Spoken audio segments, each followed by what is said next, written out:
사랑하는 서울장신하고 여러분, 다시 한번 또 영상을 통해 여러분과 만나게 됐습니다. 아무래도 이번 학기는 여러분과 만나는 게 참 어려울 것 같습니다. 그래도 우리가 열심히 공부했으니까 마지막까지 또 힘써서 공부하시기를 바랍니다. 기도하겠습니다. 하나님 아버지, 오늘 이제 11번째 강의 이어갑니다. 우리 전도학을 함께 배우고 익히는 우리 사랑하는 학우들 기억해 주시고 저들을 통해 땅끝까지 주님의 복음이 전해지는 위대한 역사가 이루어질 수 있게 하여 주시옵소서. 오늘도 주께서 지혜와 총명으로 함께 해주시기 원하옵고 예수님의 이름으로 기도하옵나이다. 아멘. 강의 시작하겠습니다. 오늘 우리 11번째 교회 전도라고 하는 제목으로 진행합니다. 부제 늘 보듯이 성경적인 교회 성장이라고 하는 부제를 붙여놓았습니다. 교회가 어떻게 해서 성장할 수 있는가? 그것도 특별히 이제 타이틀이 전제가 있죠. 성경적인이라고 했습니다. 성경이 말씀하고 있는 가르침, 세상의 뭐 논리나 세상의 식, 또 세상의 방법론이 아닌 성경적인 방법론을 우리가 함께 고민해보는 시간이 되기를 바랍니다. 교재가 다루고 있는 서론에 이런 이야기가 나오죠. 1995년 총 6,700개의 SBC 교회들, 남침내회를 말하는 거죠. 새롭게 세례 침례받아서 회심한 사람이 한 명도 없었다. 참 심각한 일이죠. 7개 남침내회 교회와 선교단체들의 보고를 근거로 저자가 말하고 있는데요. 우리가 여기서 교회에 대해서 심각하게 생각해야 되는 것이죠. 교회는 단지 성도의 휴양지가 아니고 죄인들을 위한 응급실이다 라는 것을 우리 염두에 둬야 되겠고요. 로이 피쉬의 말을 적어 놓았습니다. 교회 건물은 복음 증거 사역을 위한 주요 장소가 아니다. 그것은 복음 증거 사역을 위한 주요 기지가 되어야 한다 그랬습니다.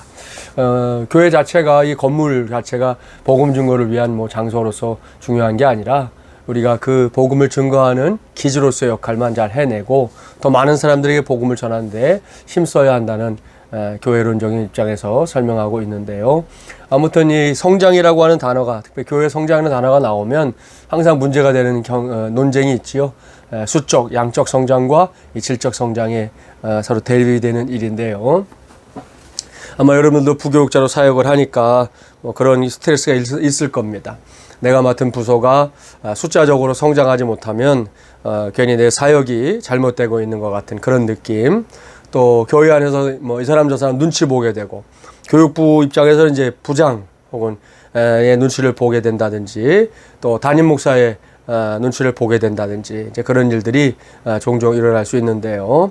아무튼 제 개인적인 생각은 이 수적 성장과 질적 성장은 논쟁의 대상으로 삼을 게 아니라 함께 추구해야 될 것이다, 그렇게 생각하고요. 그래서 우리가 질적인 성장도 물론 중요하지만, 그러나 또 숫자적인 성장이 없으면 사실 목회 자체도 힘이 빠지거든요. 저도 이제 이번 주일날 저희 세 가족이 세 사람 등록했는데요. 사실 요즘 코로나19 때문에 교인 등록하는 게 쉽지 않았는데, 아무튼 뭐 그런 일들을 이렇게 경험할 때마다 기쁨이 있죠. 마스크 쓰고 앉아서 예배하는 참 희한한 풍경이 요즘 벌어지고 있지만, 그런 가운데서도 우리가 주님의 복음은 계속해서 전해져야 되고, 누군가는 교회를 통해서 구원받아야 된다는 거, 다시 한번 생각해야 될 줄 믿습니다. 아무튼 정상적인 환경에서 교회는 성장해야 된다라고 하는 것입니다. 이걸 준비하다 보니까 이미 하나님께서 불러가신 우리 고 하용조 목사님 생각이 많이 났습니다.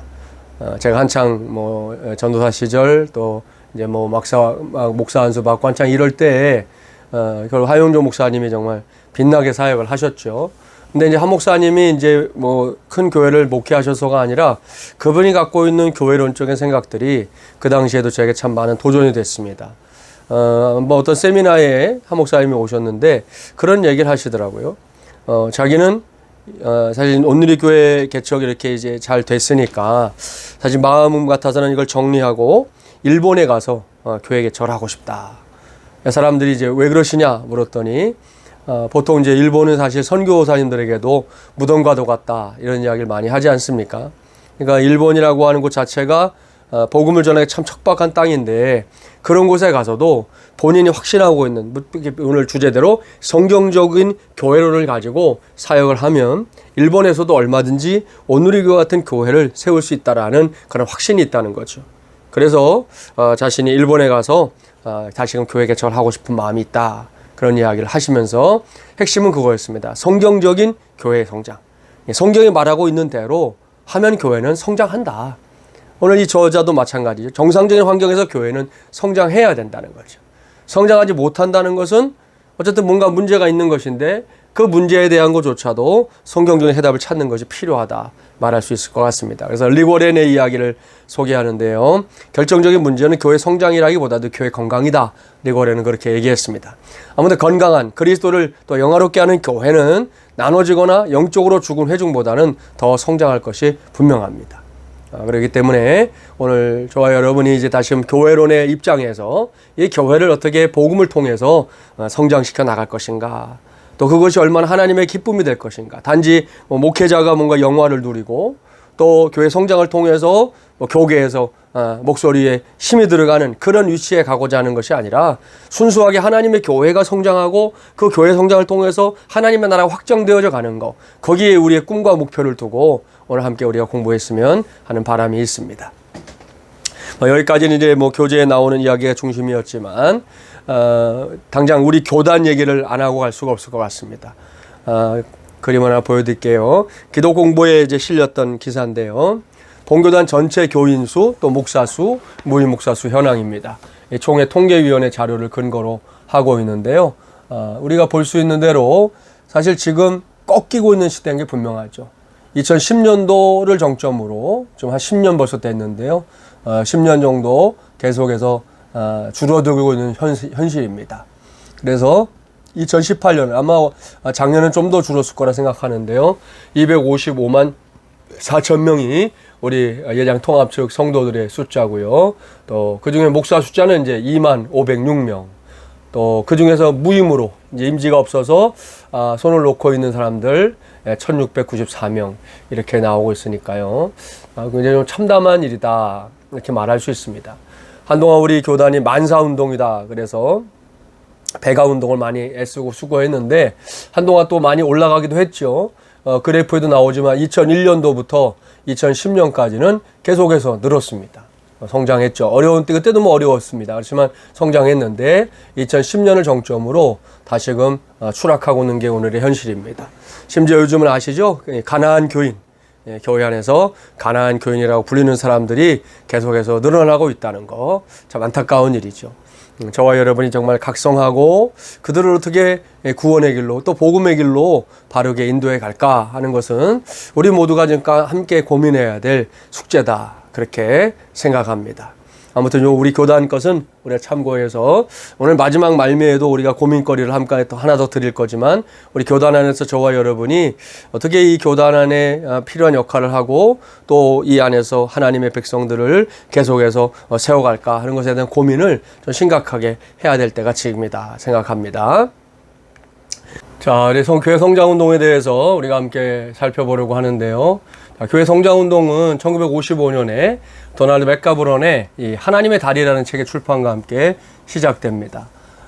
이 맥가브런은 그 인도 선교사였거든요. 그래서 인도에서 선교사였는데 그의 부모님도 조부모님도 다 선교사였습니다. 그러니까 3대가 선교사인 집안이죠.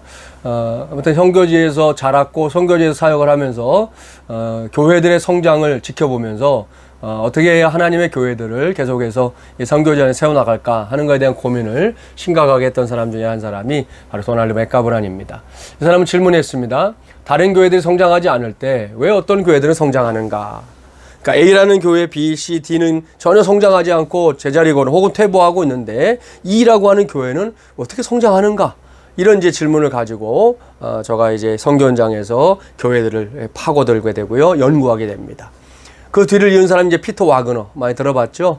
교회 성장과 총체적인 복음 등등 수많은 책들과 논문을 써서 교회 성장 운동을 주도했던 사람 중에 한 사람입니다. 거의 우뜸이었다라고 말할 수도 있죠. 저희가 신학교 다닐 때 한창 교회 성장 운동에 대해서 신학교에서 강의가 많이 됐습니다. 당시에 곽선희 목사님께서 미국에서 공부하고 오셔가지고 이 공부한 내용들을 이제 우리에게 많이 가르쳐줬던 그런 기억이 있습니다. 그래서 아무튼 이 교회 성장에 대한 관심이 집중되면서 실제적으로 많은 교회들의 성장이 일어나게 된 것을 확인할 수 있습니다. 그 외에도 우리 교재에 나온 랄프 윈터라든지 아더 글래서 또 찰스 크래프트 커트 헌터, 조지 헌터, 뭐 이런 사람들이 이 교회 성장 운동을 계속해서 이어갔던 것을 확인할 수 있고요. 그래서 이제 오늘 교재가 소개하고 있는 교회 성장 운동에 따른 복음전도 유형을 좀 먼저 살피려고 합니다. 이거는 이제 이 선교학에서 나오는 용어인데요. 우리가 교회 성장과 관련해서 알아둘 필요가 있기 때문에 정리를 해보겠습니다. 먼저 이 제로가 있죠. 이 제로 복음전도라고 하는 것은 오늘날로 말하면, 쉽게 말하면 우리 교회 안에 들어와 있는 사람들 중에 아직 구원받지 못한 사람을 구원하기 위해서 저 복음을 전하는 걸 말하는 겁니다. 여러분, 교회에 들어와 있다고 그래서 뭐 모든 사람이 다 예수 믿는 건 아니잖아요. 예, 그래서 그 사람들 중에 복음이 필요한 사람들에게 전해야 될 때, 그것이 이제 담임 목사의 설교일 수도 있고, 혹은 뭐 제자 양육을 통해서든지, 혹은 성경공부를 통해서든지, 구원의 확신을 갖지 못한 사람을 구원하는 방법이 이제 이 제로 복음 전도고요. 이 원이 있습니다. 이 원은 이제 교회 밖으로 나갔는데 동일 문화권, 그러니까 우리 교회 주변에 있는 우리와 같은 언어, 같은 문화를 갖고 있는 사람들에게 복음을 전하는 것. 그게 이제 이 원 전도입니다. 동일 문화권에서 구원받지 못한 사람들에게 복음을 전하는 것이죠. 그 다음에 이 투 전도는 조금 다른 타문화권 전도. 우리가 특별히 한국 안에 살고 있지만 뭐 언어의 차이를 갖고 있는 사람들이 있죠. 뭐 예를 들면 조선족 같은 사람들, 저는 또 물론 우리말 통하기도 하지만 아무튼 우리가 조금 다른 문화는 조금 비스무리하고 조금 다른 문화, 우리가 불교 문화인 것들은 좀 또 다른 어떤 불교 문화를 갖고 있는 사람들에게 가서 복음을 전하는데 언어를 이제 배워야 될 때가 있지 않습니까? 그럴 때는 이제 이 투 전도 이렇게 말하고요. 아주 많이 다른 타문화권 복음 전도는 이제 언어뿐만 아니라 문화의 장벽도 넘어야 되는 경우. 뭐 제일 대표적인 경우가 뭐 우리가 아프리카에 가서 복음을 전한다, 뭐 러시아에 가서 복음을 전한다, 그러면 이 쓰리 전도가 되겠죠. 그래서 이런 것들을 우리가 이제 알아두면 우리가 사역하면서 이제 어떤 유형의 전도에 힘써야 되는가. 선교적으로 보면 사실 이 쓰리 전도가 먼저 일어나야 되죠. 타문화권에 있는 사람들이 복음을 받아들이게 하는 일들 먼저 일어나고요. 그것이 이제 자리가 잡게 되면 그때 이제 이 제로나 이 원의 전도가 일어나는 것. 이게 아주 이상적인 전도의 패턴이다. 그렇게 말할 수 있습니다. 그래서 피터 와그너가 전제한 교회 성장 운동에 대해서 한번 우리가 몇 가지 정리해 보려고 하는데요. 첫째, 성장하지 못한 것은 하나님을 기쁘시게 하지 못한다. 뭐 당연한 일이죠. 하나님의 교회가 성장해 가는 것을 하나님 원하시는데, 아무튼 이 교회 성장이 제대로 되지 못하면 하나님도 참 마음 아파하실 일이라는 건 틀림없는 사실입니다. 두 번째, 교회의 수적 성장은 하나님이 우선순위고 결단하는 사람들보다 새로운 제자들에게 집중한다. 그러니까 제자화하는 일, 제자운동, 이것이 하나님께서 원하시는 일이고, 또 교회가 숫자적으로 성장하는 일에 있어서는 제자들이 많아지는 게 정말 필요한 일이죠.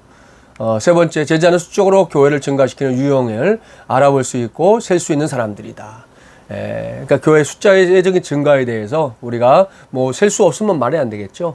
결국 제자들에 대해서 우리가 그와 같은 유형을 알아볼 수 있어야 되겠다라고 말하고 있고요. 네 번째, 제한된 시간, 또 돈, 그리고 자료들은 교회가 결과에 기초한 전략을 개발할 것을 요구한다.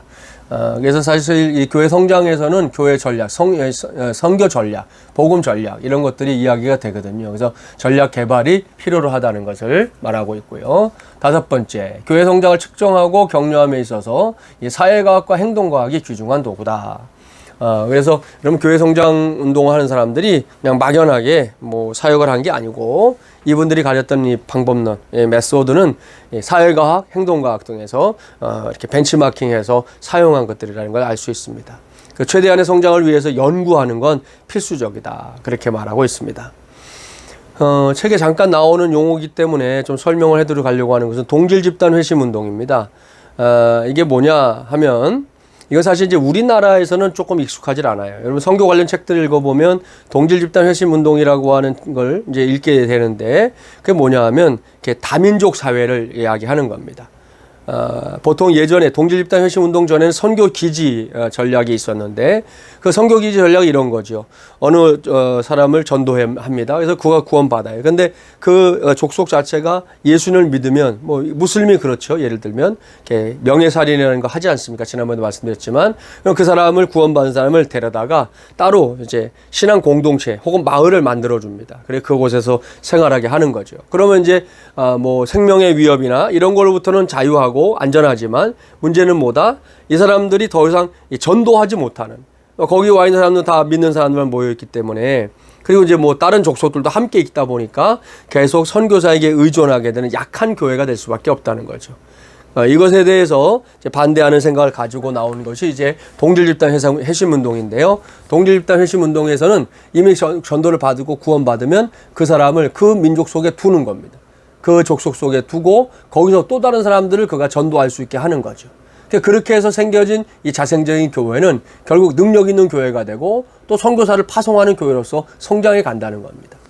동질집단 회심운동이라고 하는 것은 그 집단을 떠나지 않고 거기 안에서 계속해서 복음을 전하게 하는 것, 그것이 성경학에서 말하는 동질집단 회심운동입니다. 최근에는 이제 종족 개념으로 선교가 이루어지고 있기 때문에 이런 동질집단 회심운동이 선교에서 매우 중요한 역할을 하고 있다, 이렇게 말씀드릴 수가 있습니다. 예, 두 번째, 복음 전도를 통한 교회 성장 모델들을 좀 보려고 하는데요. 첫 번째는 총체적인 교회 생활, 다렐 로빈슨의 그 주장을 교재가 설명하고 있는데요. 교회 목적에 적절한 중점을 두는 사역에 대한 단순하면서도 총체적인 접근법이다. 여러분도 교재를 읽어봤는지 모르겠지만 새로운 얘기를 하는 것은 아닙니다. 교회가 세워져 있는 목적, 하나님께서 주님의 교회를 세우시면서 하고자 하셨던 것들을 그대로 그걸 잘 이어가는 것인데, 그걸 이제 구체적으로 해나가는 방법론들을 말하고 있습니다. 그러면서 저자가 이제 두 가지 그 교회의 형태를 이야기하고 있죠. 먼저 전략에 집중된 교회를 말하고 있습니다. 예, 전략. 좀 아까도 말씀드렸지만, 여러분 선교도 전략이 필요하죠. 그냥 무턱대고 가슴 뜨거워졌다고 해서 선교하러 가는 게 아닙니다. 예, 그렇게 해서 갔다가 실패한 경우 상당히 많습니다.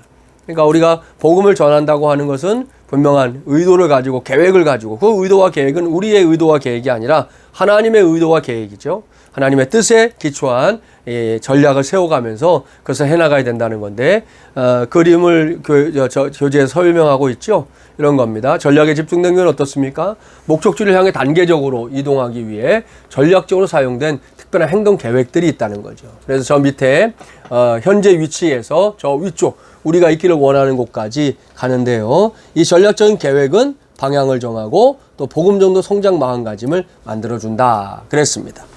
그래서 뒷부분에 이제 뭐 여러 가지 전도 프로그램도 나오지만, 저도 교회에서 전도를 시킬 때 그냥 하지 않죠.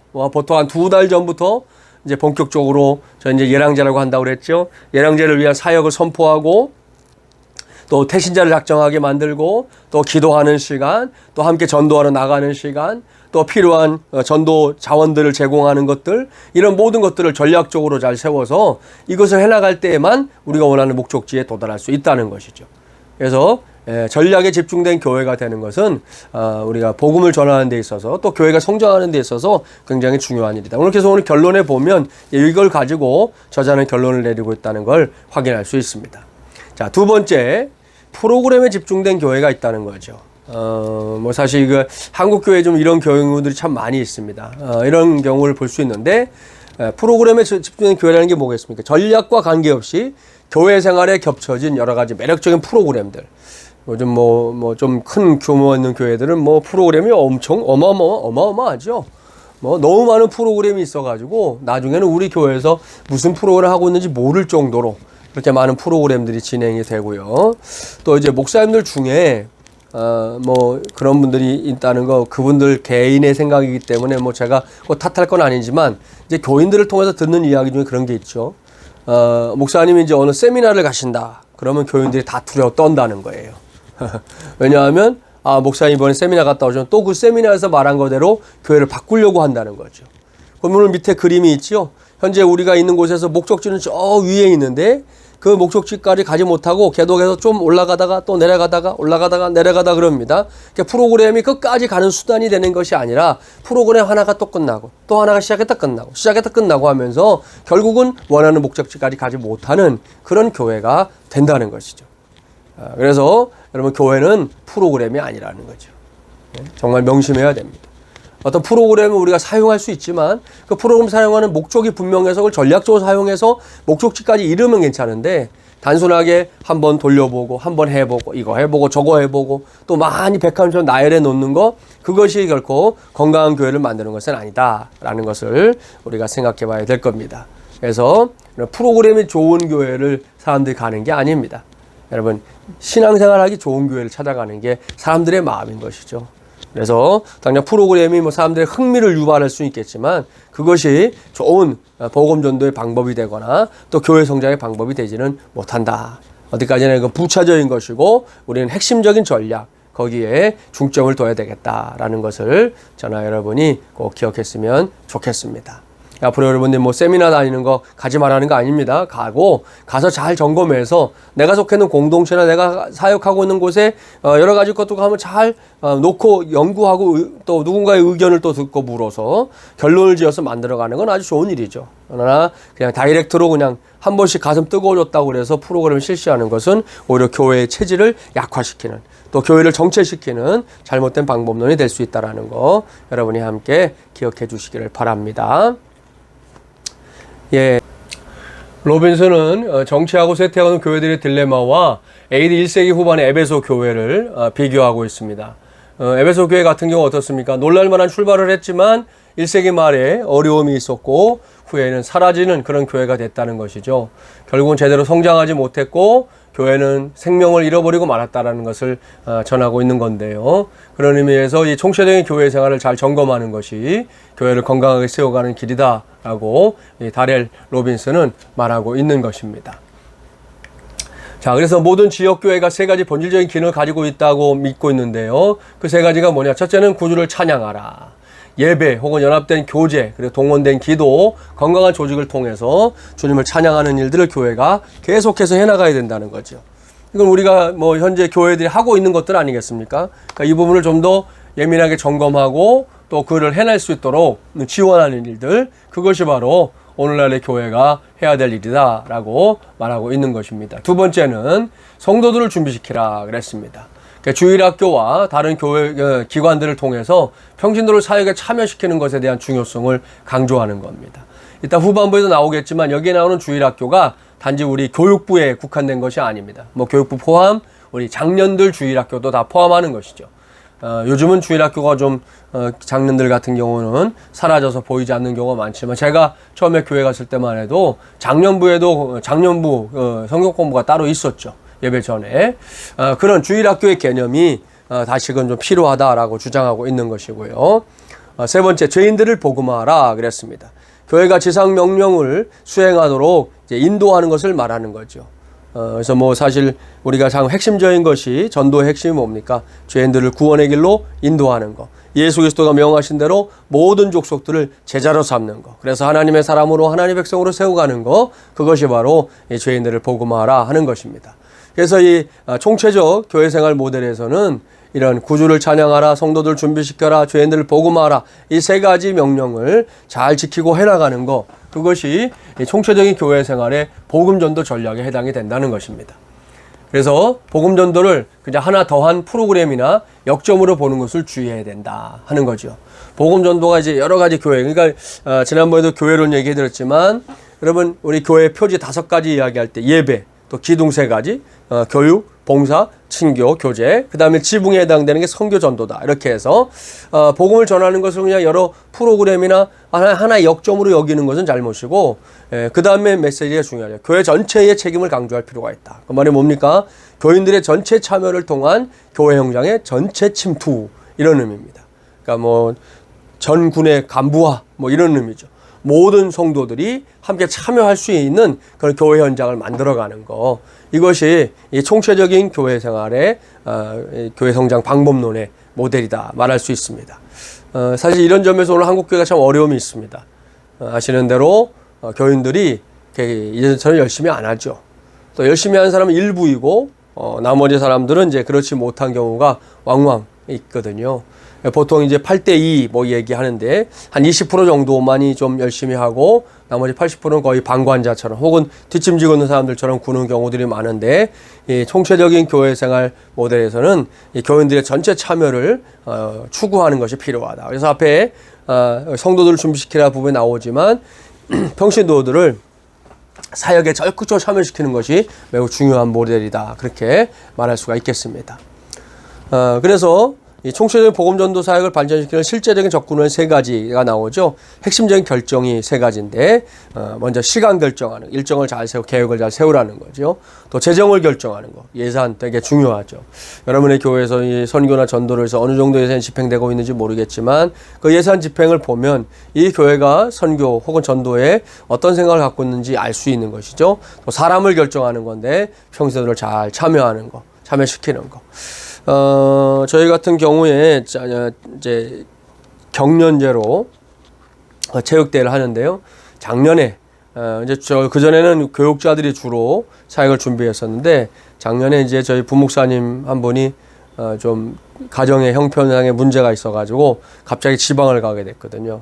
그래서 원래는 이제 그 목사님이 이제 맡아서 체육대회 준비를 전반적으로 했어야 됐는데, 갑자기 이제 목사님이 그만두게 되니까 그 일을 이제 할 수 없이 전사님들이 맡게 되는데, 저희 당회 장로님들이 그걸 보시고는, 목사님 이번에는 자기들이 해보겠노라고, 어차피 지금 뭐 부목사님 안 계시니까 새로 오실 때까지 좀 자기들이 여기서 역할을 해보겠다고 그러시더니, 아주 두 분이 머리를 맞대고 또 성도들을 막 챙겨가면서 결국은 이제 체육대회를 너무 훌륭하게, 지금까지 저희가 이제 경년이기 때문에 사회 체육대회였는데 너무 훌륭하게 해내서, 그걸 이제 본인들도 그렇게 느꼈지만 또 성도들도 그렇게 느꼈고 또 모든 사람들이 그걸 공감할 수 있었거든요.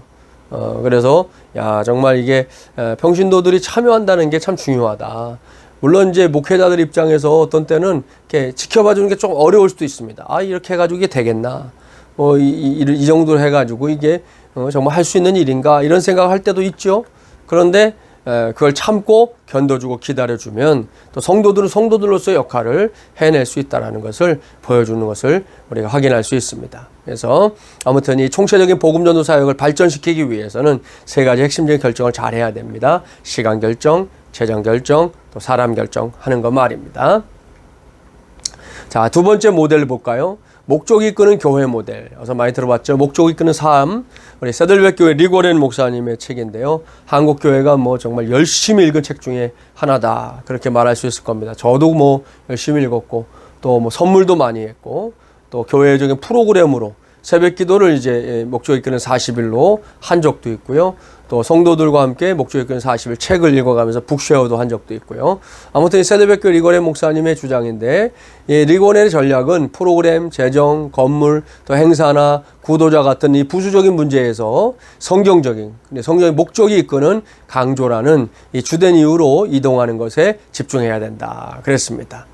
그러니까 좀 이따가 나오지만 성경이 갖고 있는 이 교회에 관한 분명한 목적, 또 하나님을 구원코자 하신 그 목적에 대해서 교회가 집중하고 거기에 모든 걸 쏟아 부을 때 하나님이 이루시는 교회 성장이 가능해진다 하는 그런 주장인 것이죠. 물론 리고렌 목사님에 대해서도 개인적인 뭐 평가들이 좀 여러 가지 있긴 한데, 제가 개인적으로 몇 해 전에 세대백교회 방문해 본 적도 있었거든요. 정말 교회에 가보면 입이 떡 벌어지죠. 규모에 있어서도 그렇지만 세부적인 디테일이 굉장히 뛰어나고 교회로서의 모습을 많이 생각하게 만드는 그런 곳이었다고 생각이 되거든요. 그래서 그런 점에서 우리가 장점만 우리가 취해서, 또 교재가 마침 소개하고 있으니까요. 병행해서 지금 비라이벨스 목사님의 윌로우 크릭 처치도 소개하고 있는데, 여러분 아는지 모르겠지만 최근에 비라이벨스 목사님이 좀 어떤 신상에 좀 문제가 있어서, 아무튼 윌로우 크릭 교회가 또 그 점만큼 이렇게 이야기할 만한 상황이 못 돼서 교재도 그냥 간단하게 소개했고, 구도자 예배를 드리는 거에 대해서는 저자도 동의했지만, 모든 교회가 또 윌로우 크릭 교회가 돼야 된다라고 하는 데에는 또 저자가 반대하고 있기도 합니다. 아무튼 책은 여러분 참고하시고, 리고렌 목사님의 경우 교회 존재 목적을 이제 슬로건으로 만들어 놨죠. 지상명령.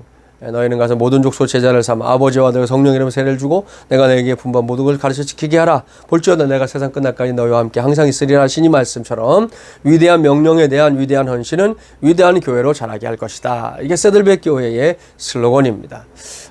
참 굉장히 중요한 메시지 다 들어있죠. 지상명령, 그 위대한 명령에 대한 위대한 헌신, 결국 그 결과는 위대한 교회, 이렇게 이어지고 있는 것입니다. 그래서 저와 여러분이 좀 신앙의 스케일, 우리 사역의 스케일을 좀 더 이렇게 확대할 필요가 있다는 거죠. 당장 우리 코앞에 있는 것에만 집중하기보다 우리 주님의 지상 명령, 온 인류를 향한 명령, 이 명령을 우리가 붙잡을 때 위대한 헌신도 가능해지고요. 그렇게 세워진 교회는 위대한 교회가 될 것입니다. 저도 이제 그런 꿈을 가지고 교회를 시작했지만 만만하진 않습니다. 하지만 불가능하다고 생각하지도 않습니다. 우리가 이와 같은 일들을 해나갈 수 있도록 해주시고, 지난번 약속대로 이번 학기 이제 마치면, 천상 제 생각 같아서는 그래서 우리 25일이 우리 시험 주간인데요. 그때 여러분이 뭐 괜찮다고 하면 그 주나 아니면 그 다음 주나 해서 우리 교회 방문을 여러분이 한번 해주시면 그 방문을 통해서 같이 교제하는 시간 갖고, 또 제가 여러분에게 뭐 밥도 한번 사는 거 약속했으니까 밥 사는 약속하면 꼭 지킨다고 했죠. 하도록 하겠습니다. 그러니까 그거는 제가 단톡에다 올릴 테니까 여러분이 시간을 한번 잡아주기 바랍니다. 아무튼 목적이 중요하다. 그래서 교회 존재 목적으로서 이 새들백의 슬로건 기억해 주시기 바랍니다. 지상 명령처럼 위대한 명령에 대한 위대한 헌신은 위대한 교회로 자라게 한다 하는 거, 이런 목적을 여러분 가지시면 되겠고요.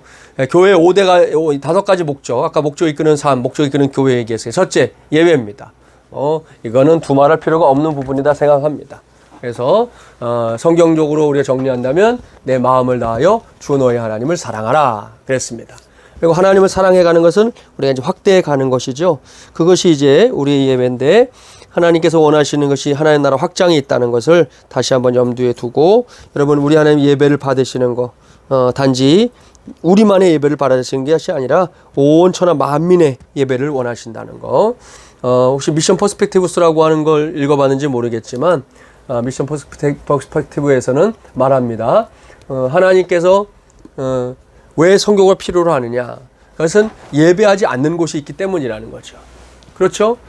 예배하는, 모든 세상이 예배하게 되면 그때는 선교가 끝나는 겁니다. 그런 의미에서 예배는 하나님의 열정을 확인할 수 있는 귀한 통로다라고 말할 수 있는데요. 바로 그 내 마음을 다해 주 너의 하나님 사랑하는 예배의 첫 번째 목적입니다. 두 번째, 사역이죠. 여러분 책을 보면 뭐 찾을 수 있지만 내 이웃을 내 의몸과 같이 사랑하라 그랬습니다. 사역에 대한 이야기들, 그리고 또 이 교회가 교회 공동체, 우리 통합 측 선교 방법도 통전적인 선교다. 그래서 복음 전도만이 선교의 전부가 아닙니다. 사회 참여하는 것이 함께 두 개의 바퀴가 돼서 굴러가야 되는데, 우리 교회가 하나님께 예배하는 신령한 모임으로서 역할도 해야 되지만, 이 대사회적인, 또 우리가 교회 바깥의 세상을 향해서 열려있는 사역이 되는 것이 굉장히 중요한 교회의 목적이라는 거죠. 세 번째, 복음 전도, 가서 제자 삼으라. 사명이죠. 사명. 피해갈 수 없습니다. 신학생들 되셨으니까 저와 여러분의 사명이 복음을 전하는 데 있다는 것을 다시 한번 명심할 수 있는 저와 또 여러분이 되기를 바랍니다. 그래서 우리가 이걸 위해서 지금 계속 공부하는 거 아니겠습니까? 그래서 우리가 제자 삼는 일에 동합장소야 되겠고요. 네 번째는 교제. 세례를 주라 이렇게 단서 짓고 있는데, 등록하게 하는 거죠.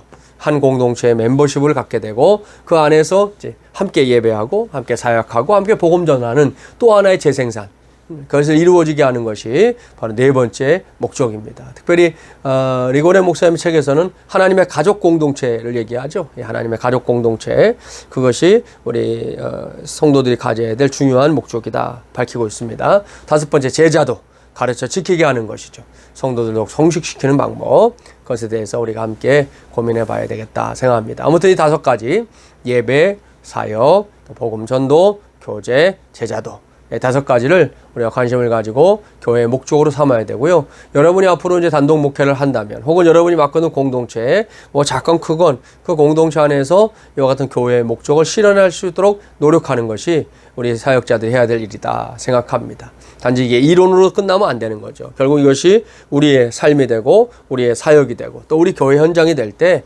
하나님께서 이 성경적인 교회를 세워가는 것을 우리도 경험하게 될 줄 믿습니다. 그 세 번째로 넘어가 보면 정체된 교회를 회생시키는 방법이 나오는데요. 가장 중요한 요소는 새로워지고 있는 교회의 중심에 하나님의 임재가 있다는 것만 해도 충분하다. 그렇죠? 하나님이 한번 손대시면 뭐 그때는 끝나는 거예요. 저도 그렇게 개인적으로 믿습니다. 하나님의 목회고 하나님의 사역이죠, 교회는. 그렇기 때문에 하나님이 간섭해 주신 증거가 한 번만 나타나면 이제 성도들 모두가 동화돼서 그 일을 감당하게 되거든요. 그래서 예수님은 내가 내 교회를 세우시겠다. 분명하게 말씀하고 있습니다. 그러니까 우리가 교회를 세우는 일에 있어서 관심을 가져야 될 것은 주님의 뜻이죠. 주님께서 이 교회를 어떻게 세우길 원하실까? 거기에 저도 여러분도 마음을 모아야 되겠다 생각합니다. 정치하는 교회들은 그들의 목적의 방향을 좀 전환할 필요가 있다. 뭔가 문제가 있는가? 아까 우리 지금까지 말씀 살펴봤지만 살펴본 내용들에 비추어서 잘못 가고 있다는 건데 그러면 그 수정을 해야 되는 것이죠. 목사의 설교도 마찬가지입니다. 그 설교가 성경적이지 않다. 그러면 제가 말씀드렸죠. 교회는 목사를 떠난다. 제가 곽사의 목사에게 배운 거지만 결국 교회 사역도 그렇죠. 성경적이지 않으면 사람들은 굳이 교회에 와서 할 게 아니죠. 그런 봉사요. 세상 나가면 얼마든지 할 수 있습니다. 얼마나 많은 것을 할 수 있습니까? 꼭 교회에 와야만 봉사하고 섬길 수 있는 거 아니잖아요. 그러니까 그런 것들이 분명한 목적의식으로 성도들에게 새겨지지 않으면 우리는 교회 성장을 도모할 수 없다라는 거 생각해야 됩니다. 그래서 오늘 교재에는 텍사스 이 코린트의 FBC 교회, 코린트 제일 침례교회 예가 나오고 있는데요. 거기서 가장 핵심적인 게 뭐겠습니까? 이 도우그 문톤이라고 하는 목사의 실제적인 리더십이 성장을 위해 필요한 것을 갖게 됐다 하는 것을 알 수 있어요. 그러니까 결국 이 가장 핵심적인 지도자, 탑 지도자인 이게 우리가 지위가 높아서 그런 게 아니라는 거 아시죠? 가장 먼저 하나님께 쓰임 받아야 될 목사의 실제적인 리더십이 어떻게 발현되느냐에 따라서 교회 성장의 열쇠가 좌우되더라. 그러니까 여러분이 각자 사역지에 가게 되면 여러분이 굉장히 중요한 거죠. 그래서 저도 이제 부교육자들 이렇게 면접하고 세우게 되지만 그 부교육자들 한 사람이 제대로 된 역할을 하느냐 못하느냐는 결국 공동체의 흥망을 좌우하는 일이 된다는 거 기억해야 됩니다. 그래서 문톤 목사는 그 변화를 구현할 때 인내했고요. 중요하죠. 인내하지 못해서 문제되는 경우 많습니다. 또 성장을 위해 필요한 것들만 바꿨다. 본인이 목회 진단을 잘 했다고 봐야 되겠죠. 그러니까 여러분들도 자기의 목회지에 대한 진단, 누가 시켜서가 아니라 스스로 잘 할 수 있어야 되죠. 그런 진단을 통해서 결국은 내가 뭘 해야 될지를 정할 수 있다는 거죠. 그래서 그것을 해낼 수 있어야지만 교회 안의 변화도 일으킬 수 있다는 거죠. 그냥 무미건조하게 그대로 막 가져가는 것이 잘하는 건 아니죠. 물론 너무 또 급격한 변화는 반항을 불러일으킵니다. 그렇기 때문에 그런 면에서도 조심해야 되지만 너무 소극적인 것도 주의해야 된다. 그 예배 형태는 좀 극적으로 바꿨지만 주일학교 기관 등은 이제 기본적으로 손대지 않고 그대로 유지했다. 이게 이제 도우그 문톤 목사의 어떤 나름대로 목회 전략이었습니다. 또 신자를 관리하는 것에서 그치지 않고 이제 잃어버린 사람들에게 이르는 것으로 교회 전체의 초점을 변화시켰다는 거죠. 중요합니다. 오늘날 교회들이 그래야 됩니다. 단지 우리 교회가 관리형으로 머물면 안 되고 야전형이 돼야 되죠. 잃어버린 영혼들에게 다가가서 그들을 변화시키고 구원하는 데에 우리 교회가 초점을 맞춰야 한다 말씀드릴 수 있습니다. 그리고 설교는 어떻게 해요? 계속 성경적이고 또 강해적으로 신자들과 구도자들 모두와 관련된 말씀을 전하는 것이 중요하죠. 아까 말씀드렸지만 교회 안에도 아직 구원받지 못한 사람도 있고요. 또 종종 새로운 새가족들이 찾아오지 않습니까? 저도 교회에서 목회하다 보면 새벽에 다른 시간대 주일에 이렇게 교회 찾아오는 경우도 있잖아요. 바로 그 사람을 위해서, 그 한 사람을 위해서도 우리가 쏟아붓는 그런 열정을 발휘할 필요가 있다라는 것이고요. 가장 중요한 거, 기도에 더 큰 우선순위를 둬야 된다. 정말 이거 두말할 필요가 없는 것이다 생각합니다. 저도 여러분도 기도하는 일에 정말 더 열심을 두고 더 기도하고 더 하나님의 뜻을 찾는 우리 모두가 되기를 주님의 이름으로 축복합니다. 자, 네 번째, 정체된 교회가 회생하서 돕기 위한 접근법 이제 몇 가지가 나오는데요. 아까 제가 말씀드렸죠, 주일학교. 자, 여기서 주일학교는 뭐겠습니까? 우리 교육부를 국한한 건 아니거든요. 물론 플로신학교의 에데 깁스 교수 얘기가 나오죠. 난 주일학교에 출석한 마지막 세대였다 이랬는데요. 우리 한국교회에서도 주일학교 사역은 사실 교육부서에 국한된 게 현실입니다. 최근에 이제 또 세대 통합 예배를 주장하는 사람들, D6라고 하는 그런 모임도 활발하게 활동하고 있는데요. 아무튼 한국에서는 이 주일학교 사역이 주로 교육부에 국한되어 있다 생각하는 게 현실인데 교재는 그걸 말하는 건 아닙니다. 작년들도 주일학교를 통해서 처음에 이제 예수 믿기 잘 몰랐던 사람들이 와서 말씀을 배우고 공부하면서 예수님의 호기심을 갖게 되고 또 그 일을 하게 되는 거, 거기까지 가게 만드는 거, 그것들을 이제 할 수 있어야 된다. 그걸 말하고 있는 것이고요. 네, 두 번째는 전체 출석일 그랬습니다. 우리로 말하면 총동원 전도주일 내지 총동원 주일, 전도주일보다는 뭐 주일이 더 해당할 수 있는데 아무튼 한국교회 총동원 전도주일에 해당합니다. 그래서 날을 정하고 전체가 출석하고 또 누군가를 데려오고 그들을 또 돌보고 신방하고 하는 일이죠. 제가 이제 주한장로교회에서 몇 년 사역을 했는데요. 주한장로회가 이 점은 참 잘하고 있습니다. 뭐 지금까지도 총동원 전도주일 하고 있지만 전도해서 이제 총동원 전도주일에 참석한 사람을 적어도 3번은 신방을 해야만 그 다음에 등록을 합니다. 제가 있을 땐 그랬습니다. 그래서 그렇게 등록한 사람, 여러분 3번, 목사 3번 만나고 등록하면 그 사람이 교회를 떠날까요? 안 떠날까요? 거의 떠나지 않습니다. 뭐 한 번 만나고 등록했다가는 이제 뭐 교회를 떠나는 경우들이 있지요. 그러나 한 3번 정도 만나고 나면 뭐 아주 100%다 그렇게 말할 수는 없지만 떠나지 않고 교회 신앙생활 잘하게 되는 걸 볼 수 있거든요. 그래서 총동원 전도주의를 앞으로 하고자 하면 그런 것도 참고하는 게 좋겠다 말씀드립니다. 세 번째, 영혼 구원을 위한 헌신의 날. 한국교회로 말하면 새생명 전도축제, 또 저희가 하고 있는 예수사랑 축제 등등이 여기에 해당이 될 거다 생각합니다. 그래서 이런 좀 큰 기획이죠. 이건 큰 기획이 있는 또 전략적인 그런 전도 방법인데 이를 위해서 이제 온 교우들이 함께 아까 전체 교회의 전체 사역에 대해가는 거 모든 이들을 참여시키는 거 중요하다 그랬는데 그렇게 할 수 있는 날이 되면 이 자체가 교회에게 영적으로 동력이 되는 그런 기회가 되는 것을 여러분도 확인할 수 있을 거다 생각합니다. 그 다음에가 이제 교회 개척인데요. 교회 개척 부분은 기성교회가 새로운 교회를 개척하는 모델을 말하는 겁니다. 말 그대로 이제 우리가 자교회, 모교회, 자교회 뭐 이렇게 얘기할 수 있지만 교회를 개척하는 그런 모델인데요. 우리가 한국 안에서 현재 교회를 개척해주는 모델이 크게 두 가지입니다. 첫째는 건물이나 땅을 제공하는 개척 모델이 있어요. 교역자 생활비를 일정 기간 동안 제공해 주기도 하죠. 그래서 보증금과 월세 혹은 더 이제 뭐 풍요로운 경우는 맨 처음에 이제 예전에 저 시흥에 있는 어느 교회가 그렇게 했죠. 그 아예 땅을 사서 교회를 져서 부교사를 이제 거기다가 이제 파송했던 그런 개척 모델도 있었습니다. 그 당시에 뭐 굉장한 반향을 불러일으켰죠. 그래서 기독공부에서도 뭐 대서특필을 하고 뭐 난리가 났었습니다. 아무튼 근데 그 뒤로도 이제 그런 유형의 땅을 사서 지어주는 건 아니더라도 뭐 건물을 얻어준다든지 또 이제 정게 안 되면 이제 뭐 사주진 못해도 뭐 월세를 얻어준다든지 이렇게 해서 개척하는 모델들이 있죠. 특별히 교육자 생활비를 뭐 1년이고 2년이고 이렇게 보존해주는 경우들도 종종 있습니다. 그래서 이렇게 하면 이제 목회자가 뭔가 사역하기는 굉장히 좀 여유롭죠. 그래서 이제 개척교회 하면 뭐 죽는다 뭐 이런 얘기는 해당되지 않겠죠. 저도 개인적으로 목회 이제 개척할 무렵에 사람들에게 그런 얘기 들었거든요. 교회 개척하면 죽는다. 근데 안 죽었잖아요. 예. 제가 안 죽은 걸 보면 그런 말들이 사실이 아닌 겁니다. 여러분들도 그와 같은 말들에 너무 마음을 빼앗기지 않기를 바라고요. 두 번째 개척 모델은 사람을 파송해주는 개척 모델. 저 개인적으로는 그렇습니다. 1번보다는 2번이 훨씬 중요하다. 제가 이제 개척한 입장에서 좀 솔직하게 말씀을 드려볼게요.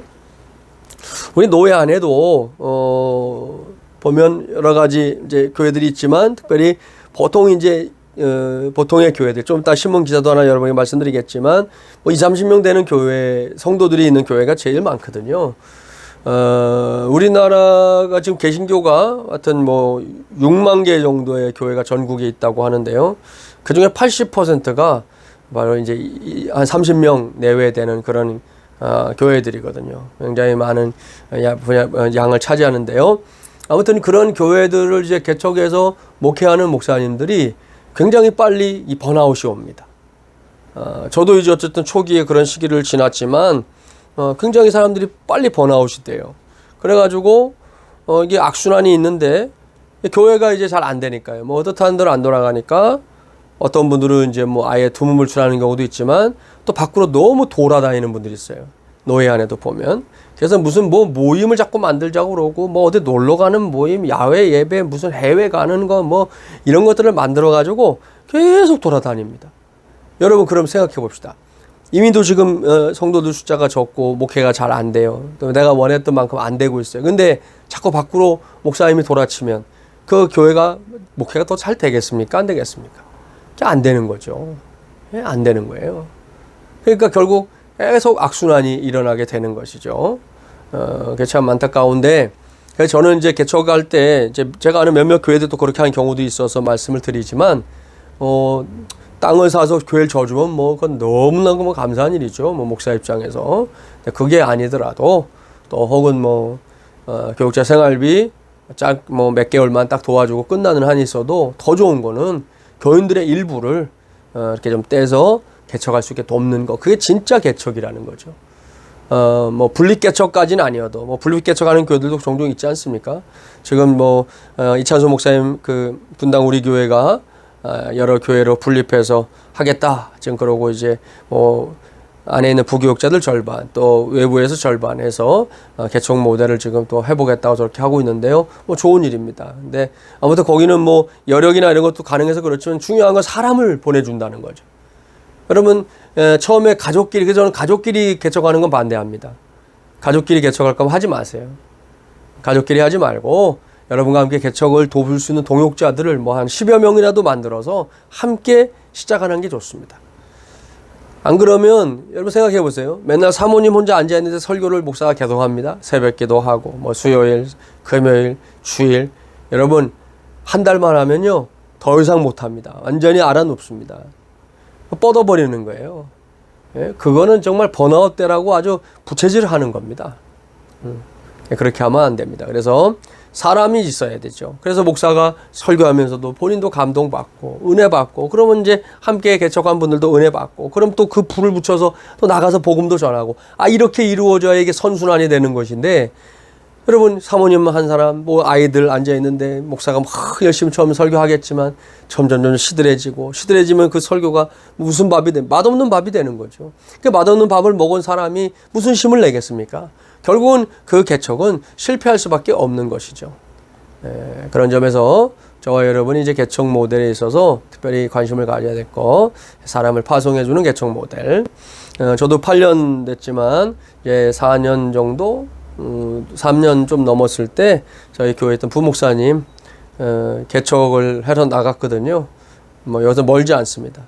그때 이제 저희 같이 있던 교인들 일부 함께 갔습니다. 뭐 저는 그거 기쁘게 보냈습니다. 보내고 뭐 어쨌든 저도 뭐 이렇게 누군가와 함께 동역해서 교회를 시작했으니까요. 그래서 이렇게 뭐 파송하듯 장로님 한 분도 보내드리고 그렇게 했습니다. 그래서 지금 그 교회가 이제 우리랑 같은 노회에 들어와 있거든요. 그러니까 그렇게 해서 뭐 좀 개척할 수 있는 모델. 뭐 사실 우리가 여력은 그렇게 할 수 있는 곳은 아니었지만 아무튼 그렇게 해서라도 사람을 같이 보내줘서 개척을 하는 모델들이 사실은 더 성공적인 개척 모델이 될 수 있다. 저는 그렇게 확신합니다. 그래서 여러분들도 앞으로 좀 관심이 있고 개척을 할 생각이 있다면 바로 이 두 번째 모델에 대해서 좀 마음을 모아주시면 좋으리라 생각합니다. 이제 마무리할 때가 됐습니다. 자, 총체적인 교회 전략, 생활 전략에서 제공하는 표를 활용하라. 그래서 교재에 나와 있죠. 예, 사역의 내용을 한번 정해보시고 거기에 이제 칭찬, 교인들을 칭찬하는 일, 그리고 준비, 어떻게 준비할 것이고, 어떻게 복음 전도를 연결시킬 것인가. 이것들을, 좀 여러분이 좀 만들어 보는 거, 좋은 경험인 것 같아요. 해보면 좋을 것 같고. 그래서, 저 같으면 이제 뭐, 여기가 저희 마중물 전도대 사역이 있는데, 이 전도대에 나오는 사람들을 어떻게 우리가 세울 것인가, 또 준비를 어떻게 할 것인가. 저는 마중물차. 진짜 이번 학기에 여러분이 마중물차 한 잔을 대접을 못했네요. 안타까운데 아무튼 뭐 그런 것들 그다음에 그 복음전도 현장을 이어지는 사역들 이런 것들을 만들어 보는 것이 좋겠다 생각합니다.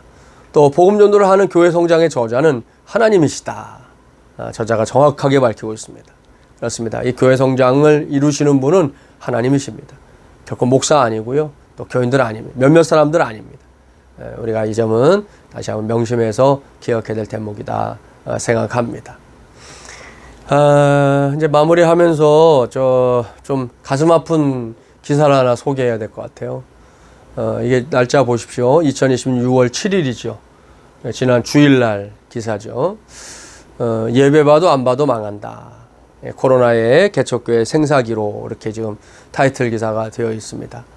그러니까 지금 이제 교인 수가 많지 않은 개척교회 등 소형 교회가 코로나19 감염 확산에 약한 고리가 되고 있다. 이번에 뭐 아시죠? 이거 개척교회들이 뭐 사정이 있어서 그랬겠지만 뭐 함께 모여서 부흥회를 했다는데 그 부흥회를 하면서 좀 마스크도 쓰고 좀 그렇게 할 것이지 그런 걸 또 안 지켜가지고 이렇게 사회적인 지탄을 받고 있지 않습니까?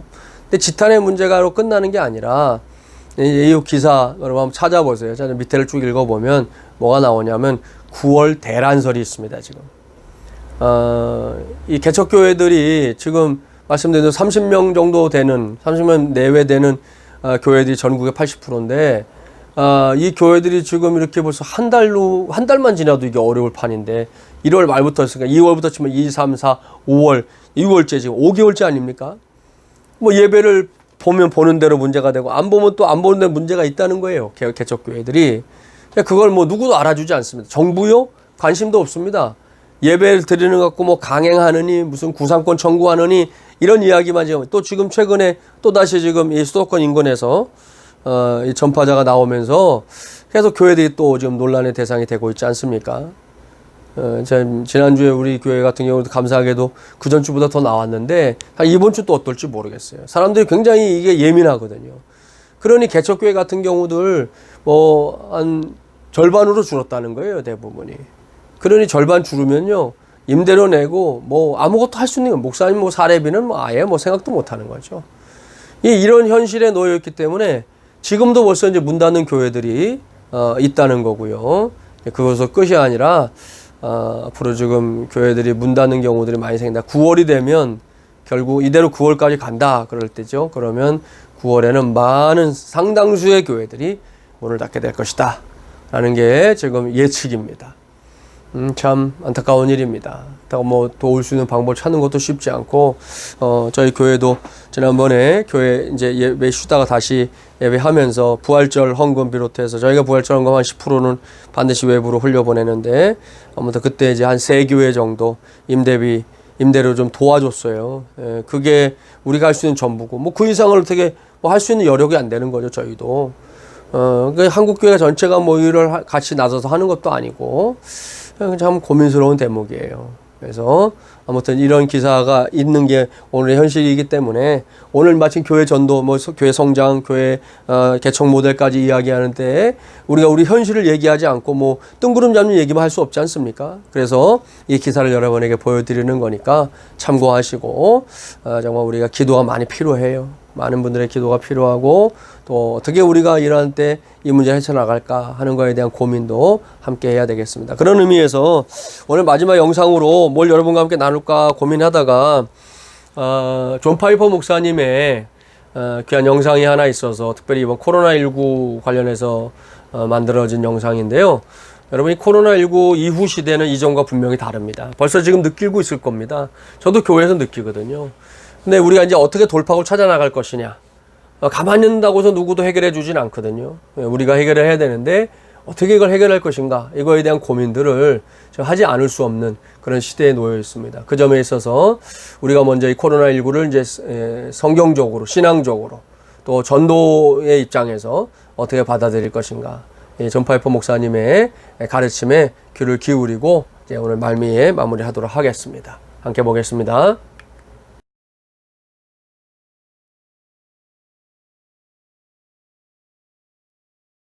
Every state in America now has cases, and our hospitals are starting to feel the surge. Older citizens know they're in the bullseye of this, and the virus is causing lung failure in a younger demographic than was previously expected. It seems like the elderly are stressed, adults of all ages are stressed, kids are stressed, parents are stressed, business owners are stressed, dads who provide are stressed. Few of us know if this virus will infect us personally, but its ripple effects have really impacted every single one of us, and now we're being told that this could all last for months. So to the many listeners who are fighting for faith right now and fighting against fear right now, whether it's physical or financial, Pastor John, what would you say to them? When I think of the preciousness, the precious experience of being free from fear, free from anxiety, full of peace, full of contentment in the face of danger. My question is, who is it that can have a warranted, well-founded, justifiable, God-given, God-sustained, freedom from fear and freedom from anxiety and unshakable peace and sweet abiding contentment. Who can lay a rightful claim to these treasures? It's crystal clear in God's Word that He commands and He offers a life of fearlessness and peace. Hebrews 13:6, the Lord is my helper. I will not fear. What can man do to me? And Philippians 4:6, do not be anxious about anything, but in everything by prayer and supplication with thanksgiving, let your requests be made known to God, and the peace of God will surpass all understanding and guard your hearts and minds in Christ Jesus. In Philippians 4:11, I have learned in whatever situation I am, coronavirus or not, to be content. No fear, no anxiety, supernatural peace, supernatural contentment in every circumstance, horrible or happy. That's what God offers. And the question is, to whom is such an amazing supernatural experience of fearlessness and peace given? In other words, I'm not interested, Tony. I'm not interested in Corona time or any time in the mere psychological experience of fearlessness and contentment that is not based on reality. Yeah. The aim of our lives is not to have a psychological state of mind that is pleasant without reference to reality.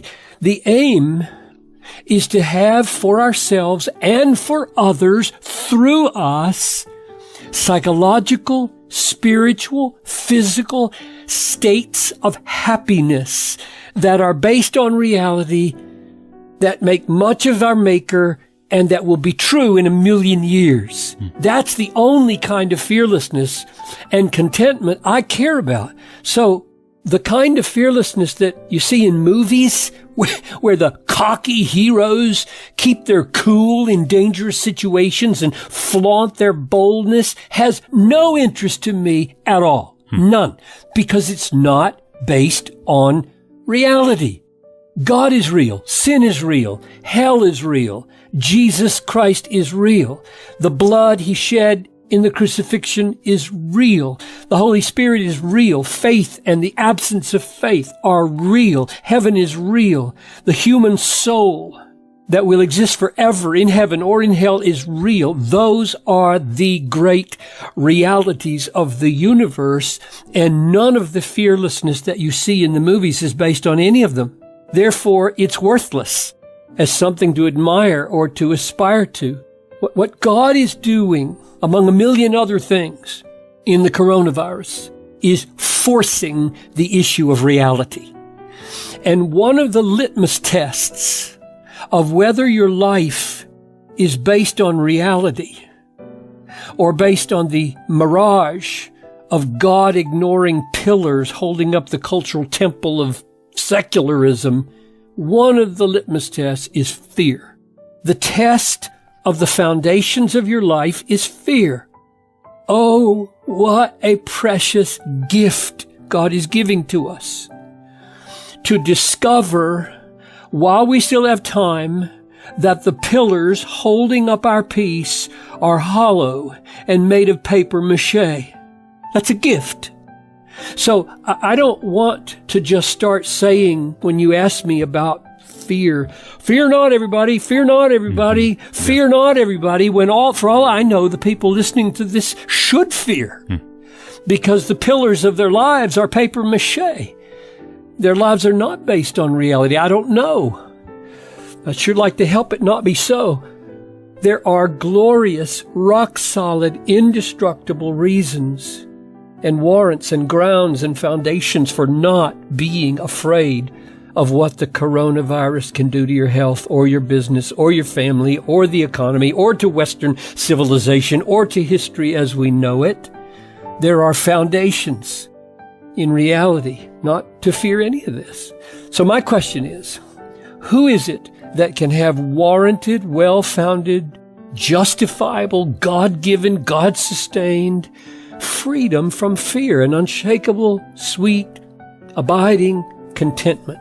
And the answer is given in one verse, one of the most sweeping, all-encompassing, stabilizing, precious, well-known promises in the Bible. Namely, we know that for those who love God, all things work together for good. For those who are called according to His purpose, Romans 8:28. So who is it that should enjoy the fearlessness and peace that absolutely everything around this coronavirus is working together for their eternal good? Everything. And the answer is those who love God and those who are called according to His purpose. So here's one of the 10,000 things God is doing through this horrific virus. He is saying to the world, He is saying to us what He said to Peter in John 21:16. Do you love me? That's what He's saying. And Jesus made it more plain in Matthew 10:37. Do you love me more than anything, more than these, more than your mother or father, child or son or daughter? And second, He is saying what He said through Peter in 2 Peter 1:10. Be diligent to confirm your calling and your election. The coronavirus is a wake-up question to the world, especially Christians. Is your life a confirmation that God has called you out of darkness into His marvelous light? These are the people, the called and the lovers of God. These are the people who have a warrant, a ground, a foundation in reality, not to be afraid, but to be steadied by unshakable peace. And Romans 8, the great 8 that I think everybody in this isolation period should be memorizing. I'm making that as a suggestion, best thing you could do with your time. Romans 8 gives greater foundations for this fearlessness than anything in the world has to offer. I mentioned four. Number one, for the called who love God in Jesus Christ, all of God's righteous condemnation toward you was put on Jesus. And there is now no condemnation, no punishment for those who are in Christ. Verse 3, by sending His own Son in the likeness of sinful flesh and for sin, He condemned sin in the flesh. Condemnation for those who are in Christ is over. It happened at Calvary. That is wonderful. Number two, God's willingness to sacrifice His only Son for the called ones who love Him means He not only died in their place, but will not withhold anything from them for their eternal good. Verse 32, He who did not spare His own Son, but gave Him up for us all, how will He not with Him graciously give us all things? So everything we need to glorify God and to have everlasting joy, He guarantees in the cross for us during coronavirus time. Number three, nobody who is called by God will fail to attain eternal glory. There is a golden, unbreakable chain of covenant commitment that God will keep His called ones forever. Verse 30, those whom He predestined, He called. And those whom He called, He justified. And those whom He justified, He glorified. None of the called is lost, ever. And number four, finally, this means, verses 35, 37, neither tribulation, nor distress, nor persecution, nor famine, nor nakedness, nor danger, nor sword, nor coronavirus, nor economic collapse, or total anarchy, or the end of the world can separate us from the love of Christ. And that includes death, especially death, because verse 36 says, for your sake we are being killed all day long, and it doesn't matter whether we're being killed by coronavirus or anti-Christian mobs. Nothing can separate us from the love of God in Christ Jesus. In all these things, He says, we are more than conquerors through Him who loved us. Therefore, Christian, lover of God, called out of darkness into His marvelous light, lift up your head. Put a song in your mouth. Love your neighbor and do not be afraid. 네, 잘 보셨죠? 오늘 우리 시대에 지금 놓여있는 당면한 과제입니다. 이 과제를 우리가 어떻게 전도학의 입장에서 풀어갈 것인가 함께 고민하고 생각해야 되겠다 생각합니다. 이제 이걸로 오늘 강의는 마치겠고요. 아무쪼록 다음 주에 또 만날 때까지 여러분 또 있는 자리에서 승리하기를 바랍니다. 기도하겠습니다. 하나님 아버지 감사합니다. 우리 학우들과 오늘 수업 마무리합니다. 하나님 우리가 교회 전도 이 일을 통해서 하나님 원하신 뜻을 세워가게 도와주시고 무엇보다 성경적인 교회 성장을 감당해내는 우리 모두가 되게 하여 주시옵소서. 예수님의 이름으로 기도하옵나이다. 아멘. 수고했습니다. 다음 주에 만나겠습니다. 그리고 과제와 더불어 소논문 쓰는 거 시간 밀리지 말고 미리미리 준비해 주시기 바랍니다. 수고하세요.